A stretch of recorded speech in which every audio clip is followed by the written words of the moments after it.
சின்ன வயசில் ஊருக்கு போகிறோம் அப்படின்னாலே 50 கிராம் 100 கிராம் அளவுக்கு பேப்பர் கவரில் நிறுத்து கொடுப்பாங்க பேக்கரிகளில். அதே ஸ்டைலில் இன்றைக்கி காயின் பிஸ்கட் செய்யலாம். இந்த ரெசிபி கண்டிப்பாக ஒரு பர்ஃபெக்டான ஸ்நாக்ஸ் ரெசிபியாக இருக்கும். மறக்காமல் ட்ரை பண்ணி பாருங்கள். ட்ரை பண்ணி பார்த்துட்டு உங்களுடைய கருத்துக்களை பதிவிடுங்க. இன்றைக்கி செய்ய போகிற இந்த ரெசிபியை வித் ஓவன் வித்தவுட் ஓவன் செஞ்சு காட்ட போகிறேன். இந்த ரெசிபிக்காக ஒரு மிக்சிங் பவுலில் 2 முட்டையை உடைச்சி ஊற்றிக்கோங்க. முடிஞ்ச அளவுக்கு விஸ்க் யூஸ் பண்ணுங்கள். விஸ்க் இல்லைன்னா நீங்கள் தாராளமாக ஃபோர்க் யூஸ் பண்ணலாம். நல்ல ஃபோர்க்கோ இல்லை விஸ்கோ யூஸ் பண்ணி பீட் பண்ணுங்கள். ஓரளவுக்கு மிக்ஸ் ஆனாலே போதும். கேக் மாதிரி நுர பொங்கி வர வேண்டிய அவசியம் கிடையாது. நல்லா மிக்ஸ் பண்ணியாச்சு. இப்போ இது கூட பவுடர் சுகர் 1/4 கப் எடுத்திருக்கேன். நான் யூஸ் பண்ணுற கப் வந்து 200 ml cup. 1/4 cup powder sugar. இது கிட்டத்தட்ட 50 கிராம் இருக்கும். நல்லா ஃபைன் பவுடர் அடித்து அதுக்கப்புறம் உள்ளே ஆட் பண்ணி மிக்ஸ் பண்ணிக்கோங்க.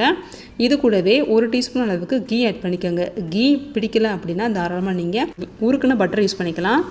நல்லா மிக்ஸ் பண்ணிவிட்டு அதுக்கப்புறமா 1 டீஸ்பூன் அளவு எசன்ஸ் ஆட் பண்ணிக்கோங்க. கூடவே 1/4 டீஸ்பூன் அளவு மட்டும் எல்லோ கலர் ஆட் பண்ணிக்கோங்க. இந்த குக்கீஸ்க்கு எல்லோ கலர் மஸ்ட்டு தான். உங்களுக்கு பிடிக்கல அப்படின்னா நீங்கள் தாராளமாக ஸ்கிப் பண்ணிக்கலாம் இந்த ஸ்டெப்பை.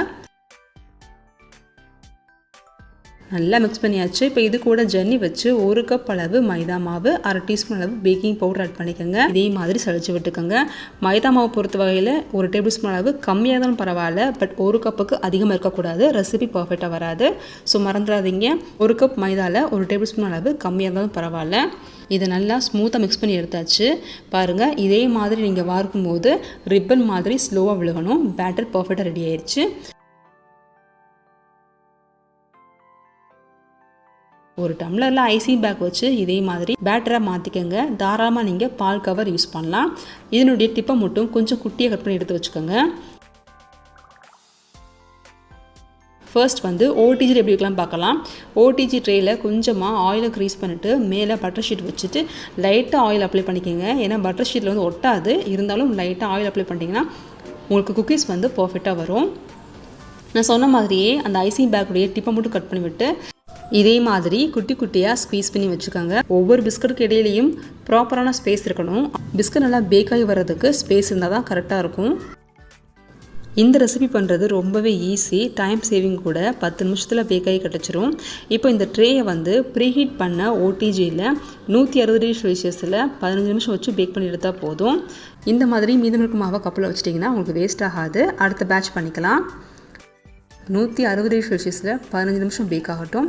இப்போது கடாயில் பண்ணுறது எப்படின்னு பார்க்கலாம். அடிகனமான கடாயை ப்ரீஹீட் பண்ணிவிடுங்க. ஒரு 5 நிமிஷம் ஹீட் ஆகட்டும். அதுக்கப்புறம் ஸ்டாண்டு வச்சுட்டு அந்த கடாயில் ஃபிட் ஆகிற மாதிரி பிளேட் எடுத்துக்கோங்க. நான் இன்றைக்கி சாம்பிள் காட்டுறதுக்காகவே சின்ன பவுல் எடுத்திருக்கேன். இதில் கொஞ்சமாக ஆயில் க்ரீஸ் பண்ணிவிட்டு மைதாவை டஸ்ட் பண்ணி எடுத்துக்கலாம். அதுக்கப்புறமா இதில் நான் சொன்ன மாதிரியே ப்ராப்பரான கேப் விட்டு இதே மாதிரி பேட்டரை ஸ்குவீஸ் பண்ணிக்கோங்க.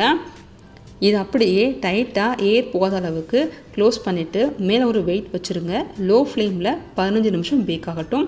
டெம்பரேச்சர் மஸ்ட் மறந்துடாதீங்க. லோ ஃப்ளேம் 15 நிமிஷம் கரெக்டாக இருக்கும். இது டேஸ்ட்டும் ஃப்ளேவரும் ரொம்ப நல்லாயிருக்கும். பாருங்கள், சரியாக 15 நிமிஷத்தில் ஓடிஜிலிருந்து பேக் ஆகி கிடச்சிருக்கு. இந்த மாதிரி லைட்டாக ஒரு ப்ரௌன் கலர் கிடைக்கும் அடியில் வந்து. இப்போ பர்ஃபெக்டாக இந்த ரெசிபி ரெடி ஆயிடுச்சு. இதை கம்ப்ளீட்டாக ஆற விடணும். உங்களுக்கு எடுக்கிறதுக்கு ரொம்ப சுலபமாக வரும். இதுக்கப்புறம் மீதம் இருக்க மாவையும் இதே மாதிரி பேக் பண்ணி எடுத்தாச்சு. பாருங்கள், இது கடாயில் வச்சது அதுவுமே பர்ஃபெக்டாக ரெடி ஆகிருக்கு. ஸோ நீங்கள் தாராளமாக வித் ஓடிஜி வித்தவுட் ஓடிஜி இந்த ரெசிபியை ட்ரை பண்ணி பார்க்கலாம். இந்த ரெசிபி உங்களுக்கு பிடிச்சிருக்கா? மறக்காமல் சேனலை சப்ஸ்கிரைப் பண்ணி சப்போர்ட் பண்ணுங்கள். இந்த ரெசிபியை உங்கள் ஃப்ரெண்ட்ஸ் கூட ஷேர் பண்ணிக்கோங்க. தேங்க்யூ ஃபார் வாட்சிங். சேனலை சப்ஸ்கிரைப் பண்ணுங்கள். தேங்க்யூ ஃபார் வாட்சிங்.